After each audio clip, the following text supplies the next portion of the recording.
새로운 시작 창세기, 오늘 창세기 18장 후반부의 말씀을 함께 나누겠습니다.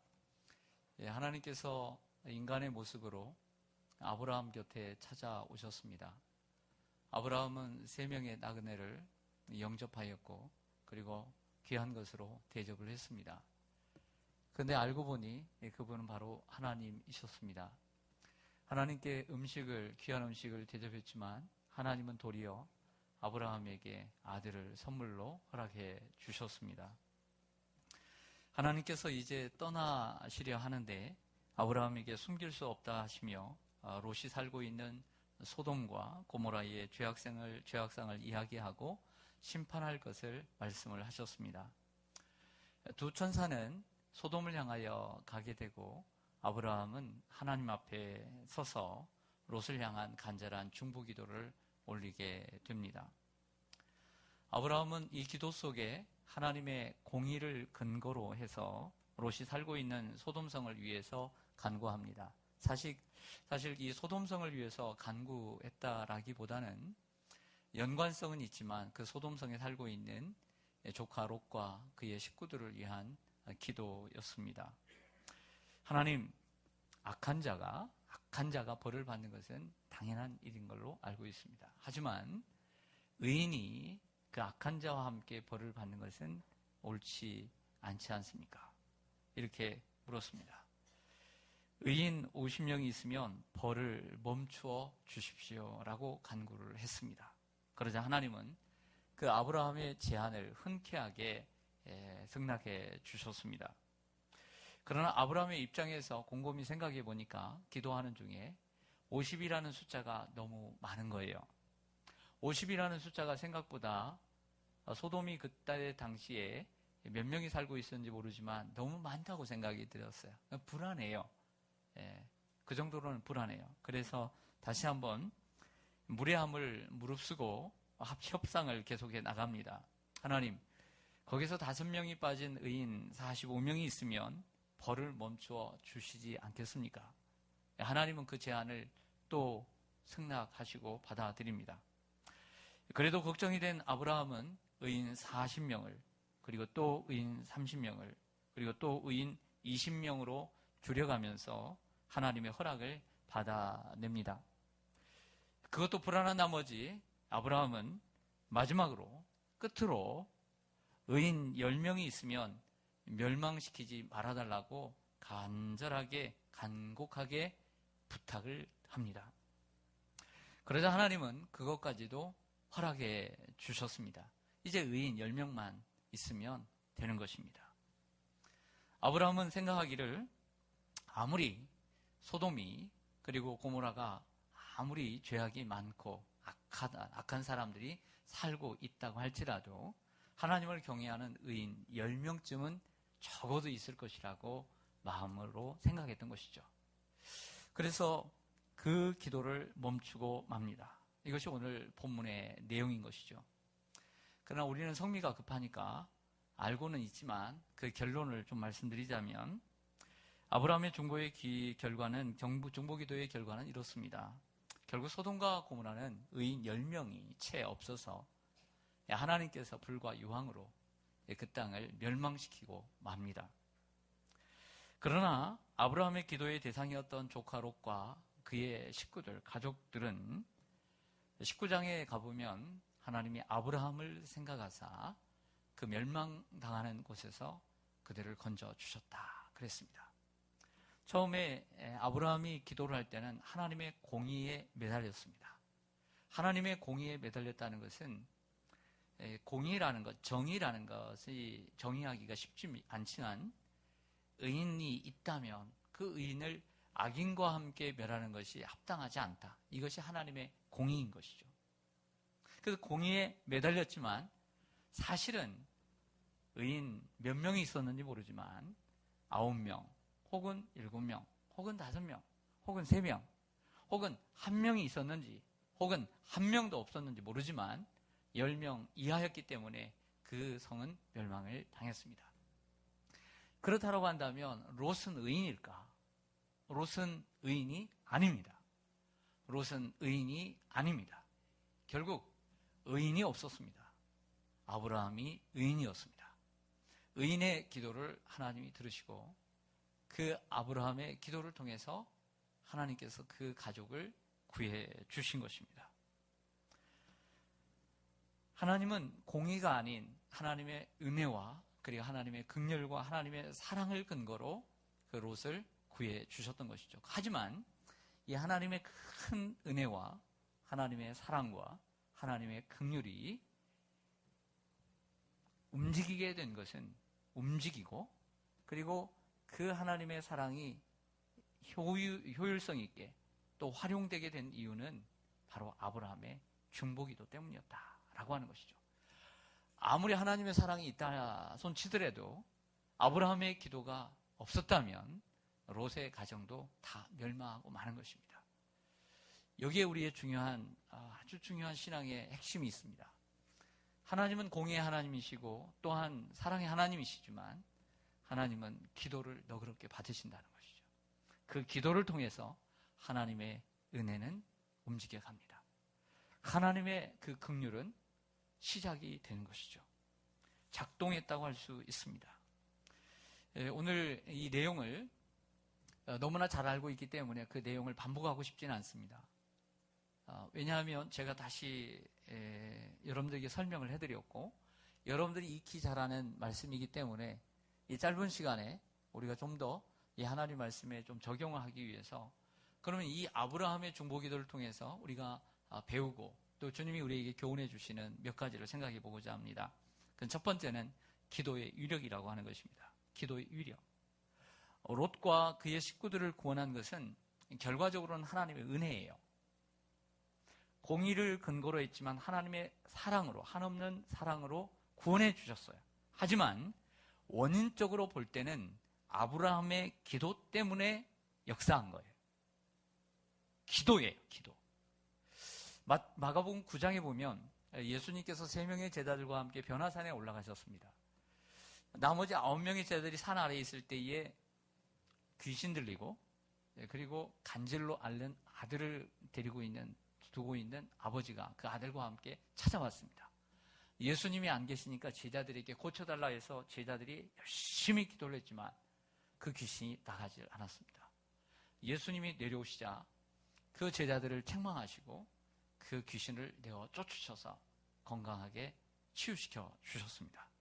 그런데 제자들이 왜 자신들은 왜 이 귀신을 쫓아내지 못했느냐라고 하는 질문에 마가복음에 이렇게 쓰여 있습니다.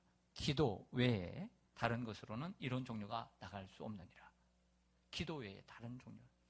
주님은 기도를 통해서 역사하신다라고 분명히 말씀하고 있습니다. 그러면 제자들은 왜 기도를 했는데 역사하지 않았는가? 그 조건이 있습니다. 그것은 믿음의 기도가 아니었기 때문입니다. 기도 외에 다른 종류가 나가지 않는다는 그 말씀에 몇 구절을 거슬러 올라가면 이런 말씀이 있습니다. 예수님이 하신 말씀입니다. 할 수 있거든이 무슨 말이냐? 믿는 자에게는 능히 하지 못할 일이 없느니라. 이 말씀을 앞에 보면 믿음의 기도가 역사한다는 것입니다. 여기에서 질문을 드리고 있습니다. 자, 여러분들이 기도를 합니다. 그리고 오늘도 기도를 할 것입니다. 여러분들의 기도는 믿음의 기도입니까? 여러분의 기도는 믿음으로 기도합니까? 아니면 습관으로 기도합니까? 아니면 그냥 기도합니까? 여러분의 기도는 진정한 믿음으로 기도입니까? 우리가 2주 전에 야고보서를 시작하면서 야고보서 10장에서 야고보가 이렇게 얘기합니다. 오직 믿음으로 구하고 조금도 의심하지 말라. 의심하는 자는 그 바람에 밀려 흔들리는 바다 물결과 같다. 이런 말씀을 했습니다. 그러면서 제가 이런 예화를 들었습니다. 제가 핸드폰이 있는데 제 번호를 누를 때 11자리가 있는데 한 자리라도 틀리면 저에게 오지 않는 것처럼 믿음의 기도는 이런 것이다. 의심하는 기도는 하나님 앞에 상달될 수가 없다는 것입니다. 여러분들이 구할 때 바라는 것은 여러분들에게 권면하는 것은 믿음으로 구하시길 바랍니다. 믿음으로 구할 줄 알아야 되는 것입니다. 여러분들, 제가 목사이기 때문에 새벽 기도를 쉬지 않고 하고 모든 예배에 참석을 하는데 기도하는 이유가 뭔지 아십니까? 새벽에 기도하고 항상 무시로 기도하는 이유가 무엇인지 압니까? 하나님이 내 기도를 들어주신다고 믿기 때문에 기도하는 것입니다. 하나님이 내 기도를 들어주신다는 것을 믿기 때문에 기도하는 거예요. 그냥 습관적으로 기도하는 것이 아니라 하나님은 분명히 약속해 주셨고 믿음의 기도는 하나님이 들어주신다고 믿기 때문에 믿음으로 구해야 되기 때문에 기도하는 것입니다. 할렐루야.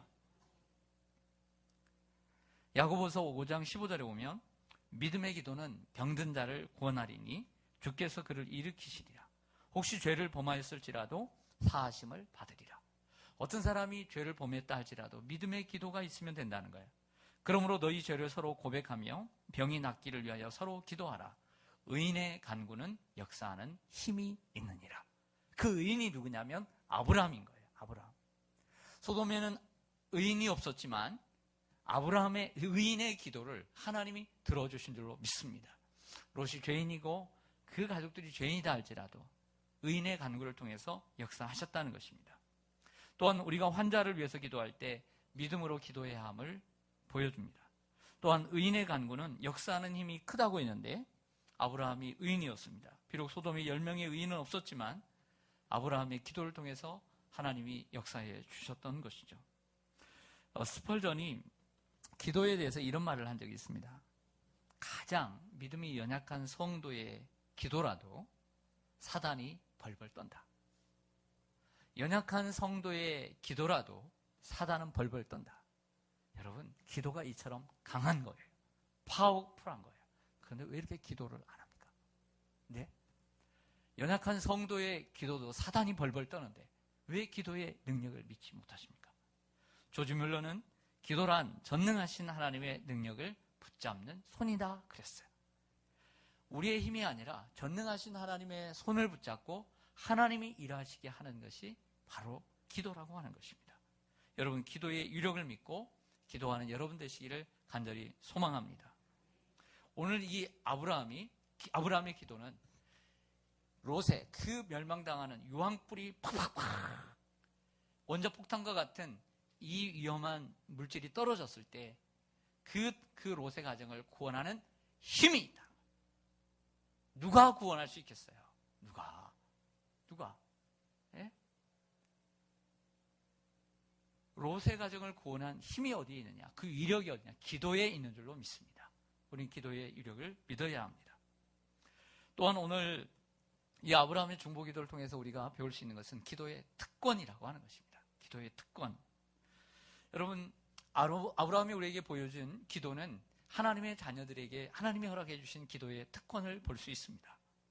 우리가 구원받지 못한 자들, 롯과 도로처럼 구원받지 못한 자들, 구원받지 못한 우리의 가족들, 우리의 이웃들, 우리의 사랑하는 형제들, 친구들, 그리고 우리의 도움을 필요로 하는 이들을 위해 중보기도하는 우리의 특권이 있습니다. 왜 기도가 특권인가? 보세요. 마태복음 7장에 보면 구하라, 그러면 주실 것이요. 찾으라, 그러면 찾을 것이요. 문을 두드리라, 그러면 열릴 것이니라. 그 이후에도 얼마나 자주 다시 반복하면서 강조합니까? 이것이 바로 하나님께서 우리에게 주신 기도의 특권임을 예수님이 말씀하고 있는 거예요. 구하라는 거예요. 주실 것이요. 이게 특권이죠. 특권인 줄로 믿습니다. 특권의 시작은 하나님의 자녀이기 때문입니다. 영접하는 자, 곧 그 이름을 믿는 자들에게는 하나님의 자녀가 되는 권세를 주셨어요. 하나님의 자녀가 되는 동시에 하나님 우리의 아버지가 되시기 때문에 하늘에 계신 우리 아버지여 이름이 거룩히 여김을 받으시오며 하면서 우리는 기도할 수 있는 특권이 있는 것입니다. 아무리 세상의 자녀들이도 옆집에 그리고 얼굴도 모르고 아니 이름도 모르는 아이가 저에게 구할 수 있는 특권은 없는 거예요. 그것은 저에게 뭔가를 양해를 구하고 부탁을 하는 거죠. 기도는 양해이고 부탁이 아닙니다. 기도는 하나님께 우리의 자녀들이 하나님의 자녀인 우리가 아버지 하나님께 구할 수 있는 특권인 것입니다. 우리의 자녀들이 사실 여러분들의 자녀들 내가 보니까 예쁘고 귀하지만 내가 예쁘고 귀하지만 다른 사람들이 올 때는 뭐가 예쁘고 귀하겠어요. 그러나 내 자녀가 그렇게 못났어도 잘났든 못났든 내 자녀이기 때문에 무조건 나에게 구할 수 있는 특권이 있는 거예요. 할렐루야. 우리가 세상에서 어떤 모습으로 살아가든 하나님은 우리를 보실 때 우리가 내 새끼를 보듯이 하나님은 이 땅에 하나님의 자녀들을 보실 때 똑같이 보시는 거예요. 그래서 그 자녀가 무엇을 구하든지 하나님이 주실 줄로 믿습니다. 기도는 특권인 거예요. 사랑하는 여러분, 야고보서 5장 13절에 보면 예수님의 동생 야고보도 너희 중에 고난당하는 자가 있느냐? 그는 기도할 것이요. 또한 즐거워하는 자가 있느냐? 그는 찬송할지니라고 명령하고 있습니다. 명령이라고 하는 것은 반대로 얘기하면 마땅히 해야 할 특권을 얘기하는 것입니다. 명령을 했다는 것은 당연히 우리가 가져야 될 특권을 얘기하는 거죠. 우리가 살아가면서 이런 생각을 해봅시다. 사람들이 좀 성격들이 다 다릅니다. 사람마다 성격이 달라요. 다 자기 거 다 챙기는 사람이 있고, 자기 거 챙길 수 있음에도 챙기지 못하는 사람도 있고, 그럴 수 있죠. 그런데 한번 생각해봅니다. 어떤 사람들이 살아가고 있는데 분명히 보니까 그 사람은 자기의 특권을 가지고 있어요.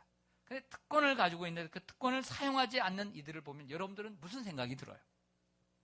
어떤 사람들이 살아감에 있어서 어떤 특권을 자기가 가지고 있는데 그 특권을 활용하지 못하고 살아갈 때, 어리버리하게 보일 때 여러분들은 어떤 생각이 들어요? 딱하다는 생각이 들죠. 안타깝다는 생각이 들죠. 또 이런 생각까지 듭니다. 참 한심하다, 이런 생각까지 듭니다. 학생은 학생으로서 특권이 있고, 국민은 국민으로서 특권이 있고, 병원의 환자는 바른 치료를 받아야 되는 특권이 있는 것입니다. 그런데 그 특권을 누리지 못하는 사람들을 보면 얼마나 안타깝습니까? 얼마나 정말 불쌍합니까? 마찬가지로 우리가 하나님께서 우리에게 주신 특권이 무엇이냐면, 여러 가지 특권 가운데 하나는 하나님 앞에 구할 수 있는 특권인 거예요. 자녀가 부모님에게 뭐 해놓은 것도 없어요. 부모님이 다 노력해서 누리는 거예요. 하지만 자녀는 먹을 거, 입을 거, 마실 거 누릴 자유가 있고 특권이 있는 거예요. 우리는 한 것이 없지만 하나님은 모든 만물의 주인이시고, 그래서 우리는 하나님의 자녀라고 하는 것밖에 없지만 하나님 앞에 구할 수 있는 특권이 있는 줄로 믿습니다. 마찬가지로 우리가 일반 사람들에게 특권을 가지고 있는데 그것을 활용하지 못하는 사람들을 하는 것처럼 여러분도 마찬가지예요. 기도에 특권이 있음에도 불구하고 하나님 앞에 구하지 않는다면 여러분들 똑같이 이거예요. 하나님 앞에 구할 수 있는 특권이 저와 여러분에게 있는 줄로 믿습니다. 그러므로 이 기도의 특권을 활용하는 당당하고 멋지고 귀한 성도님들 되시기를 소망합니다. 셋째로, 오늘의 아브라함의 기도는 우리에게 기도의 간절함을 보여준다라고 믿습니다. 99세가 된 아브라함, 내년 이맘때면 100세 아들을 낳겠다라고 하고 하나님이 약속해 주셨습니다. 그런데 이 조카 롯을 구하는 그 가족 식구들을 위하는 그 기도가 참으로 간절함을 볼 수가 있어요. 간절함을 볼 수 있다.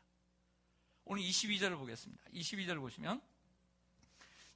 보시면 이렇게 말씀합니다. 그 사람들이란 3명 가운데 2사람의 천사들입니다.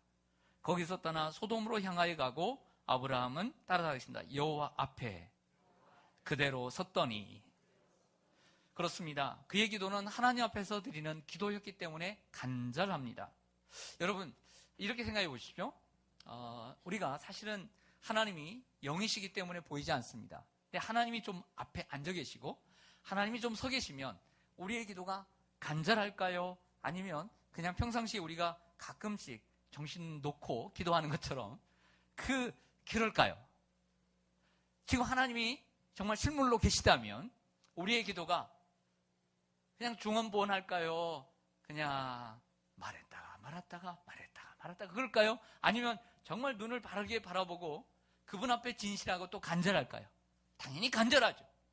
오늘 하나님 앞에 섰다는 것은, 사람의 모습으로 오신 하나님 앞에 섰다는 것은 어떻게 우리가 평상시에 항상 그렇지 못하는 것처럼 간절할 때도 있지만 그냥 가끔씩 졸 때도 있고 생각이 그냥 빠져나가 있을 때도 있고 어떻게 그렇게 할 수 있겠느냐는 거예요. 살아계신 하나님이, 어미하신 하나님이 오늘 여기 계시다면 간절할 수밖에 없는 줄로 믿습니다. 그러므로 오늘 아브라함의 기도는 간절한 기도였음을 분명히 보여주고 있다는 것이죠. 여러분, 우리가 하나님 앞에 기도할 때에 간절해야 될 줄로 믿습니다. 간절한 기도가 역사하는 힘이 있는 거예요. 또한 23절 보겠습니다. 하나님 앞에 섰습니다. 창세기 18장 23절을 보면 아브라함이 가까이 나아가 그랬습니다. 가까이 나아가 이르되 주께서 의인을 악인과 함께 멸하려 하시나이까 라고 했습니다. 가까이 나아갔다 했습니다. 여러분, 하나님이 서 계셨는데 몇 미터 앞에, 5미터 앞에, 3미터 앞에 서 계신지 모르지만 더 가까이 나아갔다는 거예요. 가까이 나아갔다는 것은 간절함의 표현인 것입니다. 혈루증 여인이 예수님이 지나가는 것을 들었습니다. 보았습니다. 그의 병은 오랫동안 낫질 않았습니다. 그러나 가까이 나아가 예수님의 옷자락이라도 만지면, 그게 꼭 어떻게 보면 미신적인 것일 수도 있지만 간절히 앞에 나아가 예수님께 조금이라도 가까이 나아가 조금이라도 몸이라도 비비면, 혹이라도 예수님의 옷자락을 조금이라도 만지기만 하면 나으리라고 하는 것은 간절함의 표현인 거예요. 할렐루야. 예수님이 오늘 5m 앞에 계셨는지 모르지만 좀 더 가까이 나아가 그분을 가까이 두고 기도했다는 것은 간절했다는 거죠. 사람이 뭔가를 부탁을 할 때 저 멀리 있으면 선생님 이거 좀 도와주세요 이렇게 하겠습니까? 내 자녀 일이고 내 가족 일인데 좋은 자리에 가서 좀 더 앞에 가서 좀 더 친밀하게 그분 앞에서 정말 정중하고 정말 간절한 모습으로 구하지 않겠습니까? 오늘 가까이 나아갔다는 것은 아브라함의 기도가 간절했다는 것입니다. 모세는 아말렉과의 전쟁에서 르비딤에서 산에 올라가 기도합니다. 그의 기도가 얼마나 간절했는가. 오늘 이 아말렉이라고 하는 싸움 잘하는 전쟁 이 전문가들과 한 번도 칼을 들어보지 못한 이 동족들의 싸움 앞에 얼마나 두려웠겠어요. 그러나 그의 기도가 얼마나 간절했는지 그 나이 많은 그 모세가 자기의 그 무거운 지팡이를 두 손에 들고 기도했다는 거예요. 기도는 간절해야 될 줄로 믿습니다. 기도는 간절해야 돼 이처럼. 그럴 때 하나님이 들어 응답해 주시는 것입니다. 얼마나 힘들었겠습니까? 힘든 만큼 간절하게 되는 것입니다. 또한 기도의 반복을 통해 그의 기도가 간절했음을 볼 수 있습니다. 의인 50명이라고 섣불리 내뱉었지만 생각해보니 너무 많은 것 같아요. 처음에 너무 잘못 불렀다 생각을 해서 불안한 거예요. 걱정이 되는 거예요.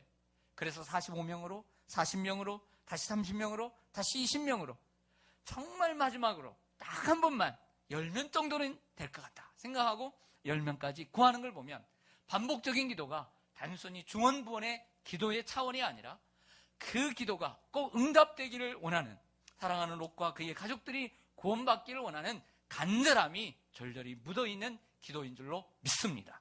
그러므로 우리가 반복적으로 기도하는 것은 단순히 중언부언의 기도의 차원이 아닌 것이죠.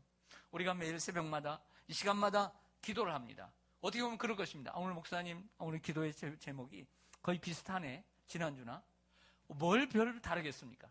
늘 뭐가 별 다르겠습니까? 오늘 본문에 의지해서 기도하는 그 기도 한두 가지 빼놓고는 뭐가 다르겠습니까? 똑같습니다. 그러나 우리의 기도는 늘 간절합니다. 왜? 하나님이 이루어 주시기를 원하기 때문인 것이죠.